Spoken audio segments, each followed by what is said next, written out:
Now, superfood to me is all about making great tasting food that just so happens to be good for you. Quick cooking is one thing, but I want to take it up a notch and bring you a new playbook of recipes that do just that.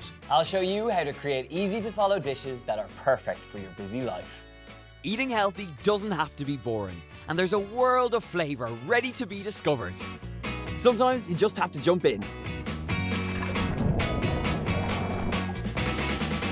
These recipes are designed to work for you, and they're ready in under half an hour, with some great shortcuts that'll make cooking for the week a breeze.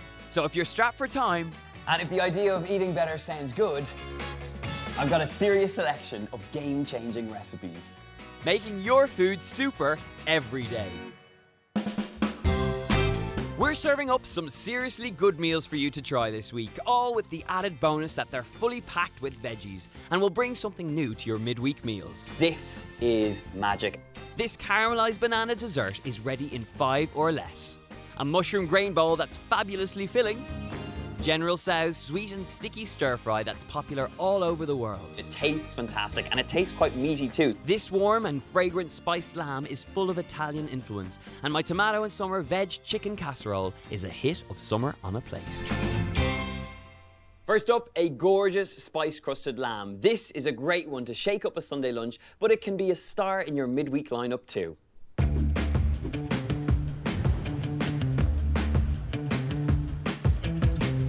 Get the fennel seeds and coriander seeds into a mortar and pestle and give them a good old bash.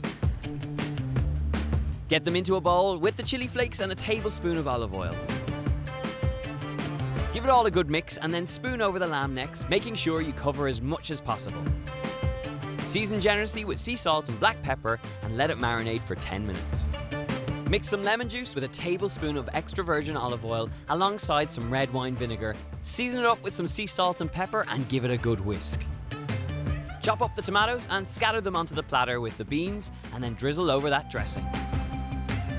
In an oven-proof pan, get the meat on a high heat with a little oil and sear it all over until it's nice and brown. Then pop it in a preheated oven at 180 degrees Celsius for about 10 minutes. Rest the meat for about 5 minutes after you take it out and then slice it up and toss it through that veg on the platter. Add some fresh basil for a pop of herby freshness and you're good to go. Just look at that gorgeous fragrant lamb teamed up with a punchy tomato salad, made in minutes. Time to bring a little bit of sunshine to your weekdays with this gorgeous braised chicken dish that is booming with sweet summer flavours, and best of all, it gives you 3 of your 5 a day.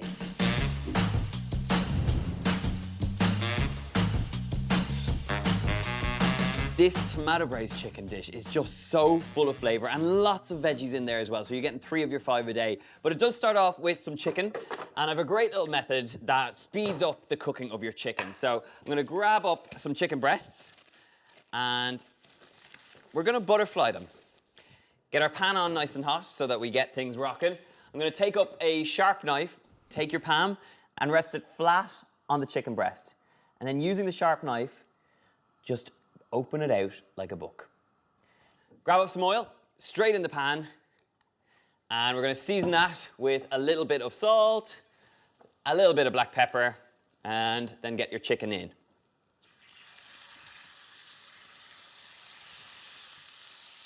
Touch more seasoning, and give the hands a quick wash.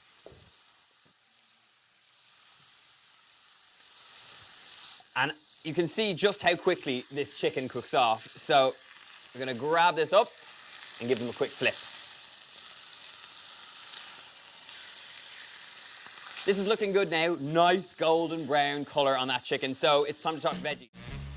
Slice up the courgette and cut it into battens. Then grab an onion, remove the skin and cut into thin wedges. Get the veg into a bowl and then peel and crush a few garlic cloves. Pop them into the bowl and then grab a few fresh sprigs of thyme.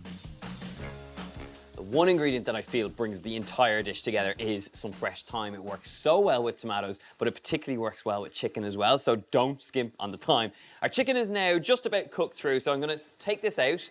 Got lovely browning on our chicken pieces at this point. And chicken fry in the pan, for me, is always a good start to any recipe. So get them straight out. We've got all those juicy bits in the bottom of the pan, those brown bits, and we're gonna bring them together with our veggies. So a tiny touch more oil in the pan. And to this, we have a combination of the things I've sliced up, the red onion, the courgette, and a little bit of crushed garlic. So straight into the pan while it's still hot. Give them a nuzzle in the pan at this point. You just want to kind of get them coated in all those juicy bits at the bottom and make sure you get all the flavors together. Little seasoning of sea salt and black pepper. Get that thyme in there as well. And I just think tomatoes and thyme, they really create a lovely fragrance in the kitchen and they taste fantastic too. So let's talk about the tomatoes. We've got some cherry tomatoes on the vine and I'm just going to slice these in half to encourage the juice to come out of them as they cook out in the pan, which creates a lovely sauce which is going to steam our potatoes. So slice these babies up in half.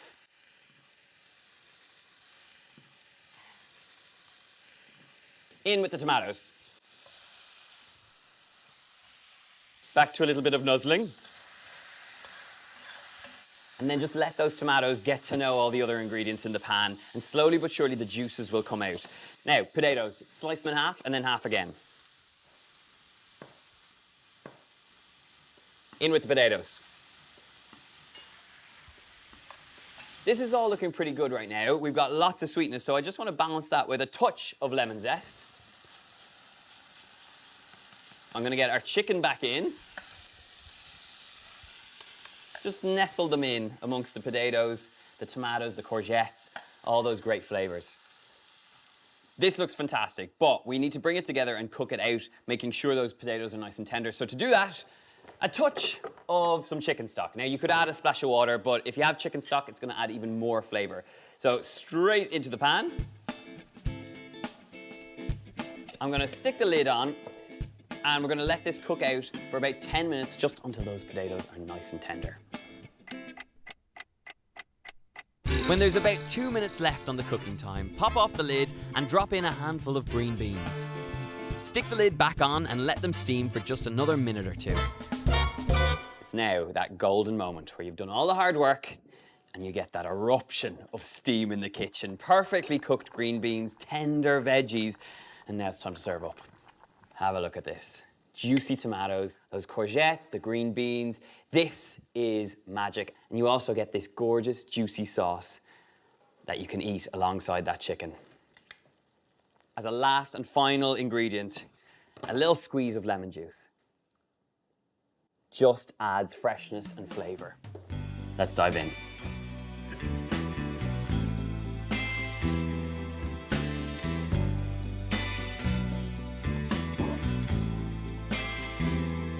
Simple, one-pan magic. A simple dinner done in minutes. Next up, some tips from the kitchen you won't want to miss. I'm going to show you how your freezer can be your friend when it comes to getting ahead for dinner. This is all about those nights when you need food in a flash. Frozen peas will perk up a simple risotto perfectly. When the rice is tender, add in a cup full of peas straight from the freezer. Let them steam for a moment and then serve it up with a good grating of Parmesan cheese, a dash of extra virgin olive oil, and a good sprinkle of black pepper. That for me is a winner any night of the week. If you're on a health kick or just need a speedy snack, grab a bag of frozen berries for an instant smoothie. Pop a banana and some yogurt in a blender with the berries and give it a good blitz. A great way of getting more berries into your diet. Last one is frozen gnocchi. This is very popular in my house, and I love adding it in at the last stages of making a tomato sauce or ragu. They only take a minute or two to cook out, and they really bulk out a meal with so little effort. Serve with Parmesan shavings, and you've got yourself a meal in minutes. Mushrooms can split a household in half. Some love them and some hate them. I love them, my wife hates them, but the secret is how you fry that fungi.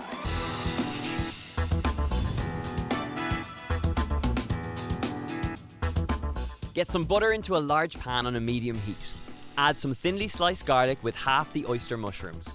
Even at half, it might look like a lot, but they will reduce very quickly and soak up all that buttery goodness. Let them fry until they start to brown and then add some paprika and give it a good stir. Set that batch aside and repeat exactly the same steps for the rest of the mushrooms in the bowl. Add a little more oil to the same pan. Get in there with some kale that has the toughest parts of the stem removed. Season with salt and black pepper and then stir it until it wilts down. Put the kale in the bowl with the mushrooms. Now, on a clean board, chop some parsley with dill and add it to the bowl of pre-cooked grains. Add a glug of olive oil and some seasoning. For some brightness, get in there with some lemon juice. Give it all a good mix through and serve it straight to a plate. Now it's time for the mushrooms and kale. Garnish with a dollop of sour cream, sprinkle some extra paprika over the top and serve it straight to the table. A very tidy, some might say meaty, mushroom meal in minutes.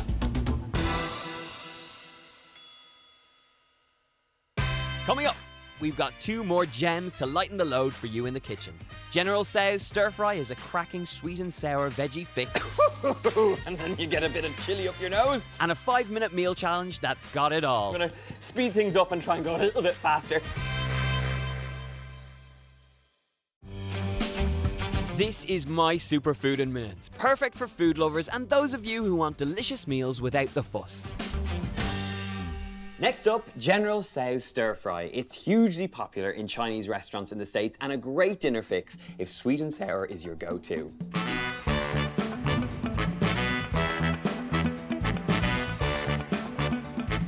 Now, I'm going to be honest with you, tofu is not an ingredient that I use too often, but I have come up with the easiest way of getting it really crispy, and that has been an absolute game changer. It works perfectly in this recipe, but if you're cooking it in general, this is a great little tip. So we want to squeeze out as much of the moisture out of a block of tofu like this. So to do that, I have a little bit of kitchen paper, and we're just going to wrap the tofu in the kitchen paper.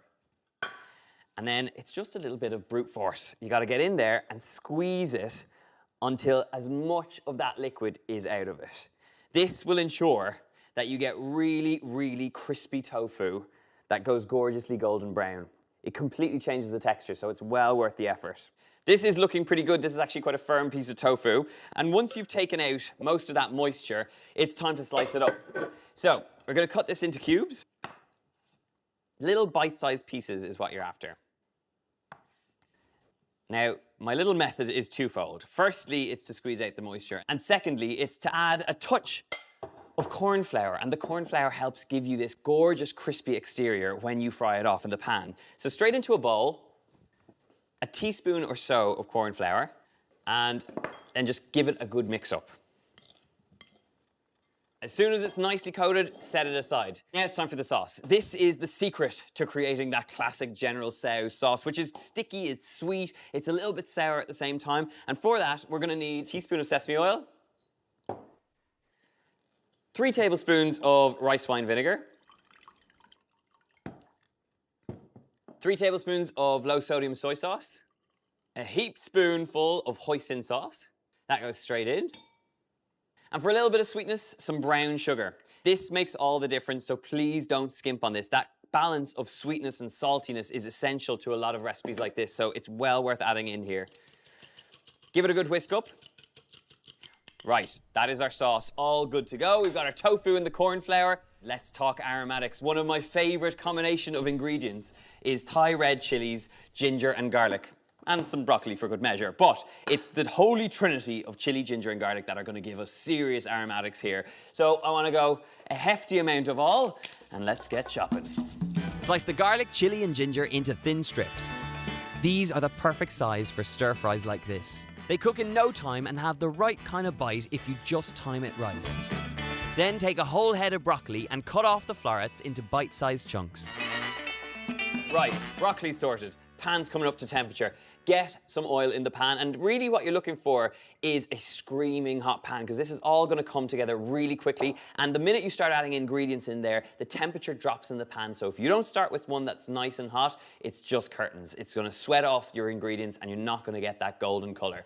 So once that pan is nice and hot, it's time to get in there. We're looking for these little blocks to turn golden and crispy on all sides. This whole dish is actually vegan, so it's a really great one if you have friends coming around for dinner because it suits everyone. It tastes fantastic, and it tastes quite meaty too, so nobody's missing out. But if you're using it for stir fries like this, try and get your hands on the firm stuff, because it's that will give you that crispy texture and will hold its shape when you stir fry it alongside some other ingredients. This is what you're after. Glorious golden goodness and beautiful pieces of tofu that have a bit of texture. So I'm gonna just transfer these out with a slotted spoon.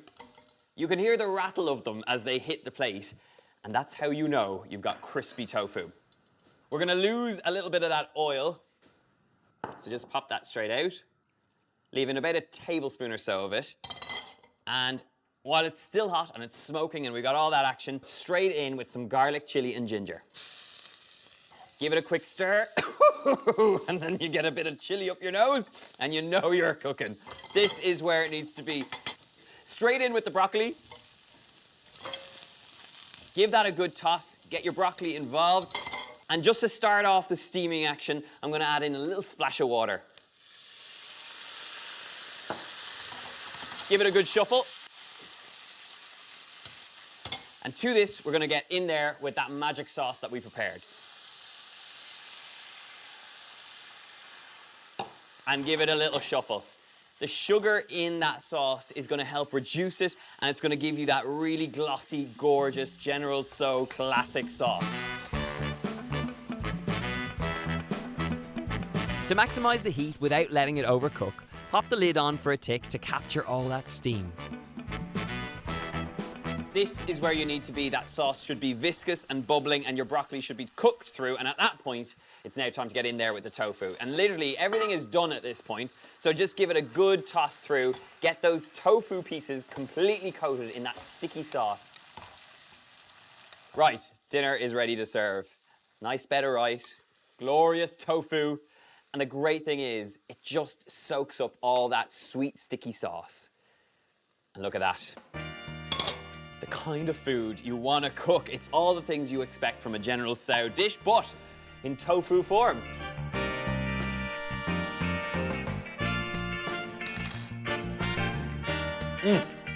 Seriously spicy, seriously sticky, and that tofu just shines using that very simple method. I'm off to eat the rest.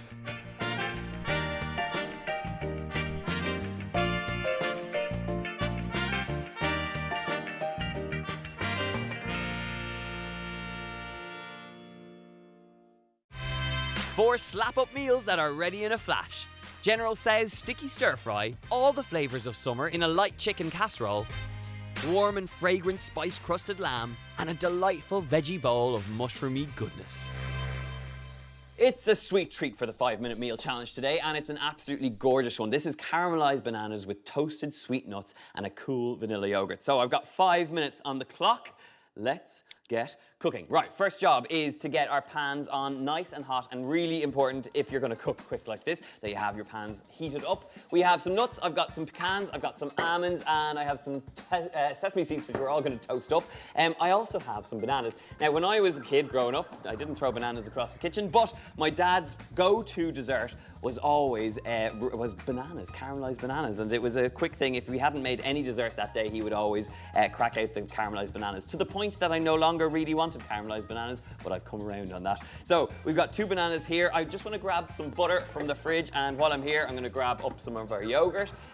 We want to get a little butter in the pan, but first up, just slice these bananas very carefully across lengthways, and we're going to caramelize them just like that, straight in the pan. So very carefully with a nice sharp knife, you'll just get a nice slice across. Now, to this we have a little tray, which I'm going to add some brown sugar to this, and this is the essential part of making sure that you get really gorgeous caramelized bananas, which I'm just going to sprinkle with my fingers. So straight into a little pan like this. And at this point, I'm just going to take some butter and pop it in the pan as I try and do all the things that are rolling around in my mind, all in one very foul go. So, butter in the pan, we've got a little bit of sugar just being sprinkled over your bananas, and this is really going to give you this sort of gorgeous caramelization around the sides of the bananas as they cook off. Pop them straight in, give the butter a little swirl in the pan, and we're going to get our bananas straight into that. We're going to sprinkle a little bit more as well, just over the top, so that we get a really nice caramel going on in the pan. So pop this straight in. Lovely butter is really going to help you. Last little sprinkle of sugar. That will cook down as these bananas cook out and go really nice and tender. So give it a little swirl in the pan, and that's where the action's at. Okay, so leave them aside. Let them do their magic. Right, I want to grab up a pestle and mortar because we want to give our nuts a bit of a crush. So this combination of pecans, a little bit of almond and a little bit of sesame is a really nice one, and it just kind of goes nutty and caramelized and golden and all the good things that are going to bring this dish together. So straight into our pot, a little bit of sesame seeds. I've got a nice hot pan for these nuts to go straight into. And I do love the sesame seeds here because I think sesame and banana just work really well. So give them a good bash. I've got 2 minutes and 42 seconds, so I'm going to speed things up and try and go a little bit faster. But give them a good bash so that they just get a little bit of texture on them. And once they're in a good place, you're going to pop them straight in the pan. Screaming hot pan, they're going to toast up really quickly. So it's all going to happen very, very fast. I've got 2 minutes and 23 seconds on the clock. To this, I'm going to add a little bit of maple syrup for some sweetness in with our nuts. And this will make all the difference to that sort of sweet, nutty thing that's going on. So sizzle, that's where you're after, and you've got toasting going on. It's all good things. So our bananas are looking good at this point. I'm going to get straight in there, and we're going to very carefully turn these over.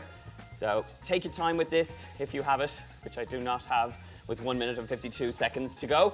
We're going to flip these over and just cook them the other side. And look at that gorgeous golden brown you're getting in the pan. Right, I should have time to make up our yogurt, so I've no bowl, but that's okay. We're gonna grab up I'm gonna grab a bowl from somewhere. Hang on, we'll do it in this thing. And this is what happens when you don't have the things. Right, we're gonna grab our spoon up, pop out some of that Greek yogurt in here, and to this, with 1 minute and 32 seconds and very toasty nuts, in fact, which I could take off at this point. I'm going to remove them from the heat. We're going to remove our bananas there. We're going to cook out in the residual heat with our yogurt. I just want to add a little bit of vanilla to this. Now, vanilla is one of those gorgeous ingredients that, if you have to hand, really make a difference to the end product and your end dish. So take a sharp knife, use the edge, and we're just going to go all the way down here and pull out the seeds. The seeds here are really what give a kind of extra bit of indulgence to this dish. So really you're going the extra mile by adding the vanilla pod seeds in here.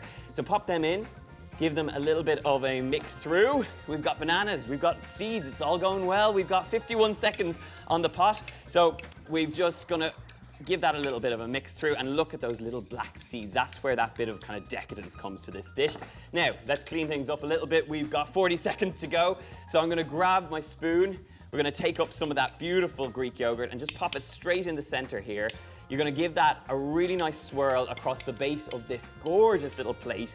And this is gonna be a fantastic dessert. It's a lovely little brunch number if you want to do that as well. Just give it a nice little dollop in the center. And then we're going to take up those gorgeous bananas, which should be nice and tender at this point. So just take them up and over and pop them onto the plate. Look at that. I mean, that is a beautiful caramelized banana that just takes minutes to make. And I'm going to take my time because this is where it all comes together absolutely gorgeously. So take a moment. We've got out of time, and I'm just going to serve up with a tiny touch of those caramelized nuts over the top. Like that, for me, is a really gorgeous superfood in minutes dessert that you can make in no time at all, less than 5 minutes. I ran out of time towards the end, but I can guarantee you that is a dessert that people are going to want to tuck into. Enjoy. Next week, we've got even more winners for you. Honey and garlic chicken with serious sticky flavor. A speedy spaghetti perfect to whip up midweek. And to finish things off, a super sorbet that you're gonna love. A superfood dessert that is good to go.